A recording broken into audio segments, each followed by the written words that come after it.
Very nice. Our final two contestants of the night, from Great Neck, David Greenwald, and from Bethpage, Patrick Creighton. Gentlemen, good evening. Good evening. How you doing, guys? All right, we got to be closer. We can hug. It's okay. You want me to go out with you tonight? You got to buy me a drink first. All right. Okay, Good guys. place to buy a drink. Welcome. Thanks for coming Thank out you. and for being part of this. Tell me, who's your favorite host on The Fan and why? My favorite host on The Fan, I would probably have to say Schmoozer. I listen to him all the time overnight. I actually spoke to him after the Mets-Cardinals. I heard somebody mention the Andy Chavez catch. Spoke to him after that game and had a good conversation about how Beltran was too lazy to take the bat off his shoulder when the game was on the line, and not enough fans got on him. But the fact that he thanks the guys behind the glass, he has his timetable, he has everything. And at that hour of the night, to keep people's attention, he has continued on the great tradition of overnight announcers like Beningo and other guys before him. Pat, who's your favorite host and why? I'm actually a Mike Francesa guy. I love Francesa. I think he brings a wealth of knowledge that nobody else really brings, and I love when he baits the callers. I love when he baits the callers. And he'll throw in a little nugget out there, and people start calling up all irate. I love it. It's great. David, tell me about this cruise your family went on in 2008. This is a great story. My grandparents are here, my parents are here, my sister and brother-in-law are here. So my sister and brother decided to get these T-shirts. We didn't wear them until a couple of days into the cruise. Everybody saw us wearing these shirts around. But the greater story about these shirts is actually my grandparents were part of the improv show on the boat. And they asked them to tell the story about how they met the first time, which is rather interesting. I won't go into it. But then the improv troupe from Second City did the entire thing on stage. And then everybody around the boat, the rest of the cruise, said, "Oh my God, you're Helen and Alan from the show." So the shirts didn't really do it. It was my grandparents who made us famous on the Norwegian Cruise Line. Hey, Patrick, do you have a good family story to tell us? Something real interesting about your family? You know, I don't really talk about my family that much. My wife and I were married 10 years this year. I have two small children, my son Sean, my daughter Carrie. My son will be, he'll be 7 years old on August 18th. And we started playing hockey. Now, I played hockey for 15 years as a kid, and 3 weeks ago my son did not know how to hold a hockey stick. Today he had his first game, and he went top shelf, stick side, and I was so proud. There you go. Nice. Obviously taking after your wife, I guess. Is a hockey Clearly. player. Very nice. For both guys, your first sports memory. Patrick, we'll start with you. My first sports memory is 1980, Game 6, John Tonelli to Bobby Nystrom. That was, I grew up 15 minutes from Nassau Coliseum in a family full of Islander fans. I started playing hockey at 4 years old. Billy Smith was my hero. That was that first Stanley Cup, Lord Stanley making his first of 4 appearances on Long Island. That was really the first big, major sports memory that I have as a kid. I was 7 years old. And David? I would have to go back to the 93-94 Stanley Cup with the Rangers. We didn't have MSG or cable in my house, so my grandmother also wanted me to go to bed. Not this grandmother, another grandmother wanted me to go to bed. She thought, it's a game, it doesn't matter. So we're sitting there around the radio in my parents' bedroom, listening. I can also remember the earlier playoff round with Howie Rose chanting, "Matteau, Matteau." And just to hear the exuberance through the play-by-play broadcasters and everybody else in the Garden, now that when I watch it on TV, I was able to get that picture with the streamers coming down, Messier jumping up and down, the Stanley Cup being hoisted. And really, that gave me the inspiration to try and be a play-by-play broadcaster, because if they could tell me what I wasn't seeing and enjoy it at the same time, then hopefully I could do the same. All right, obviously you guys are both big hockey fans. Give us your idea, if you're hosting shows on WFAN, how much hockey talk should there be? Want to go first? Or? I'll go first. I think in the New York market there's enough room to talk about hockey. There are enough people who want to talk about hockey with Francesa bringing in tennis and horse racing sometimes. I think there are enough hockey fans to talk about it. The Devils have a lot of controversy, surrounding the number of coaches. I, heard somebody else ranting about that. And the Islanders and Rangers battling for a New York market.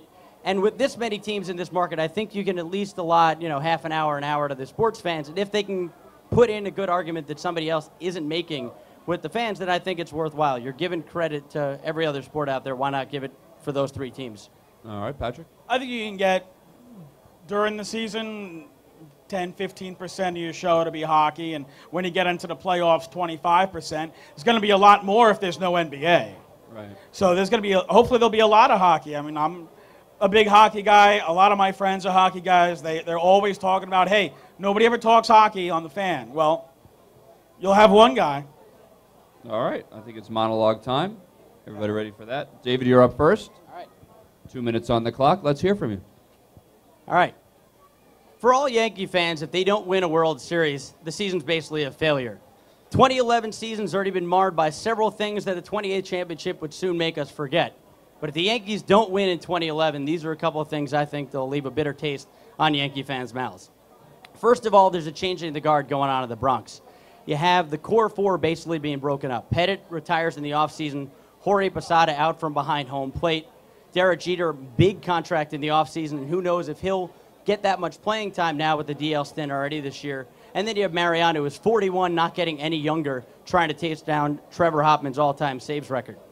And then you have Joe Girardi, took the team to the 27th World Championship at the end of his contract this year. Not a lot of people like what he's doing, and he may be gone. Speaking of Derek Jeter, a 5-for-5 day on a beautiful Saturday afternoon when he gets his 3,000th hit. But the guy who's been in the paper more than Derek Jeter was Christian Lopez, the guy who caught the home run ball. Unselfish, gave the ball back, didn't really want anything. Yankees gave him sweets, gave him everything that he could ever dream of, and also all the taxes that came with it. So the guy, Miller Coors, said they may help him out. Jeremiah Weird here tonight. But the guy has to pay all these taxes, and he was unselfish. A simple guy catching a baseball, and he's the bigger news story. And for the New York Yankees and Derek Jeter, 8 players selected to the All-Star game this year. 4 of the biggest names didn't go. And a lot of people didn't watch. The ratings were down this year. The problem with that is that people look to the Yankees. They represent a brand. You have Hope Week this week. They represent a brand and class, and those guys didn't go. And who knows, if the Yankees had been there and helped out and tried to get home field advantage, maybe one more game in the Bronx could be the difference between the 28th crown and sitting out another year from getting a world championship. So when the 2011 season ends, what are you to remember if the Yankees don't win that 28th championship? All right, you mentioned Christian Lopez. It was a great story for the radio station for about a week around the All-Star game. Thank you. What would you have done if you would have caught the ball? I probably would have done the same thing. I would have given it back. I look to a lot of Yankee fans have to remember from the great Billy Crystal movie, 61, the guy who caught Roger Maris's 61st home run ball. And I remember Barry Pepper's character saying, hey, take the ball, sell it. The ball ended up back in the right hands. He sold it. And I think Christian Lopez, give it back. But the Yankees have to appreciate, and Steiner Collectibles have to appreciate, this is a simple guy who paid $65 for his ticket. And now he's close to paying over $5,000 possibly in taxes. It's a great story. But if you're a simple guy going to a simple game and you just happen to get that lucky, do you really want your name in the news that much for the guy who's got to report to the IRS? Let's talk about football. Who's the better coach, Rex Ryan, Tom Coughlin? I would say they both have a good track record. I would have to go with Rex Ryan, though. I know a lot of people don't like his jabbing. There was a great article today about Nick Mangold commenting that he'd rather have a coach say, we're going to win it and guarantee, because it gives you something to strive for, rather than having a coach who's teetering. Tom Coughlin has already had a lot of problems motivating his players and getting there. I think the best view of Tom Coughlin is the way I look, his frigid face in Green Bay. But the coaching indicates it. Rex Ryan has a track record of getting to AFC Championship games and winning when he was in Baltimore, and even losing, had a nemesis. He creates a story and makes the fans engaged, and then also on the field, his schemes work out. He doesn't have to go through coaches every year to try and filter out the good people. Tom Coughlin can't seem to get it right with his special teams or even his defensive coordinator. Well, he did hire a new assistant special teams He coach did. today. Larry Izzo. Now, what's going to happen? Coughlin, Plaxico, you think he should be on the Giants? And if Coughlin doesn't really want him but understands he could be an asset, should he take him back? I don't think so. I think you've run that, you've written that story before. Plaxico Burress is a great story. He has the touchdown catch in the Super Bowl. You don't know what he's going to be coming back. You don't know mentally what he's going to be coming back. I know he's working, trying to revitalize his career and step up. But Tom Coughlin and Plaxico Burress, you don't need friction coming to the team. No matter how good he can be on the practice field, if he comes back and there is any ounce of friction, Giant fans will immediately look to that as the problem and not see the glaring things like Ahmad Bradshaw is fumbling, your quarterback situation isn't really where you want it to be with Eli Manning. So if you add insult to injury with bringing a guy back who's already had his turn and messed it up by doing something that was unrelated to the game of football, I don't think you need to bring his off-field issues back to the field no matter how good a player he may be. There are a lot of guys who have less baggage than Plaxico Burress. You're Gary Bettman. You have a lot of franchises, teams out there that are having a lot of problems. What 3 moves do you make to try and revitalize hockey? Well, I already like what he did with change of the rules. I think that he made the game a lot faster. I think the move by the Winnipeg Jets coming back, using the name, revitalizes something that was lost. I think Phoenix has got to go. I think you invested a lot in that arena, but you never really wanted a team in Phoenix. There's a great new arena in Kansas City that everybody keeps talking about, and nobody wants to send a team there, whether it's the Islanders or anybody else. Put a team in Kansas City, see what it can do. It's right in a heartland sports mecca with the Kansas City Chiefs and the Royals sharing a parking lot. I'd also say go to the rule, maybe take out 2 line passes, see if that speeds up the game and, really revitalizes the fan base again. And then I would also go back to the, some of the playoff structure. I think where Major League Baseball doesn't have enough teams in the playoffs in each round, I think having a 7-game series in each of the rounds really hurts, and a lot of fans can't find it. I think that's the biggest thing. Take away playoff rounds and change the TV structure. You used to have sports, the sports channel here, which was just Islanders. Now nobody can figure out if it's MSG Plus or MSG or, the Yes Network. Get a hockey channel that's not Versus or NBC, and get people that they can relate. Get more announcers other than Doc Emmerich and the Washington Capitals voice doing every single game, because fans can't relate to it. If they can't relate to it, they're not going to watch. And if they're not watching, the NHL will soon go the way of what the NBA will probably be, of irrelevance to the other major sports with his football, college basketball, and baseball. All right, David Greenwald, thank you very much. Thank you very much. Enjoy the rest of the night, guys. Good luck. Patrick Creighton. All right, Pat, 2 minutes. You. Patrick Creighton on the Fan, Sports Radio 66, WFAN. There was a reported heist today in Flushing when Mets GM Sandy Alderson turned 35-year-old Carlos Beltran into Baseball America's number 35 prospect, Zach Wheeler. A kid with front-of-the-rotation stuff, a 97-mile-an-hour fastball, striking out 10 batters per 9 innings. And this is a big step for the New York Mets to reface their team, but the job isn't done here. The idea that the Mets aren't going to trade any more veterans because they need to be respectable, as if winning 80 games is an accomplishment. The goal is not to win 80 games. The goal is to build a championship team. You have Jason Isringhausen, who is pitching to a 2.6 ERA. He's got late game experience, and he's cheap. That makes him attractive to other teams in the playoff hunt. But let's be real. The guy's 38 years old. He's had 2 hip surgeries, 5 arm surgeries. Didn't pitch last year. The idea that he is going to, A, maintain this level of production, and B, not get hurt, those are low odds. If I can trade him and get a B prospect, I'm doing it. Sell high. Tim Burdack, holding lefties to a 233 average, strikes out 1 out of 3 lefties he faces. Left-handed pitching, always at a premium at the deadline. Get a prospect, pull the trigger. They're free agents. If you want them next year, bring them back. That's great. But you have to build the depth in this organization that it hasn't had. Lack of depth cost this team in 07 and 08. We don't want it to cost the team again down the road. We'll talk about that, plus the New York Yankees, Ubaldo Jimenez. Is it real? And your calls, 877-337-6666 on the other side of the break. Back after this. Give us 30 seconds on Jason Bay and Mike Pelfrey. You're stuck with Jason Bay. You've got 2 more years and $16 million a pop. You got to hope the guy's going to find it. He's left his swing in Boston. Honestly, I think the park is in his head. There's no excuse for a guy who mashed the ball in Pittsburgh, mashed the ball under the pressure of Boston, comes to Flushing, and he just can't hit at all. There's no fly balls. This idea Jason Day was going to pull the ball down the line and hit home runs, he doesn't pull the ball ever. It's in his head, and either he's going to snap out of it or they're just going to eat that money. There's nothing they can do with Jason Bay. He is untradeable. Mike Pelfrey, I think Mike Pelfrey is what he is, which is a mediocre pitcher who's very inconsistent.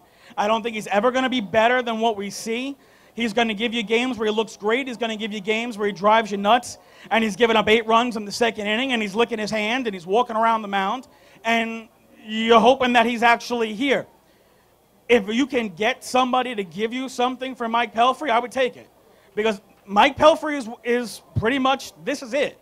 He's a guy who's a 4.5 ERA and a high whip, and he throws 1 million pitches in 5 innings. Let's move over to the Knicks. What do they need to do to be a championship team? Well, I'm firmly a believer of if you're going to have Mike D'Antoni as your coach, you have to run his system. And if you're going to bring in guys who play defense and D'Antoni doesn't coach defense, that doesn't make sense. The guy's just not going to fit.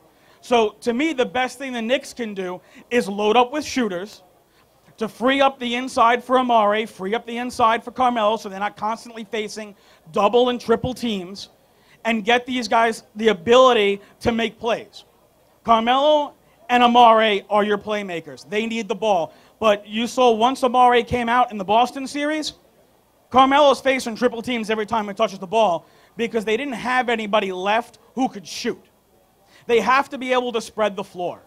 And realistically, they need a point guard who can run up and down the floor. If they're going to keep Chauncey this year, move him over to the shooting guard.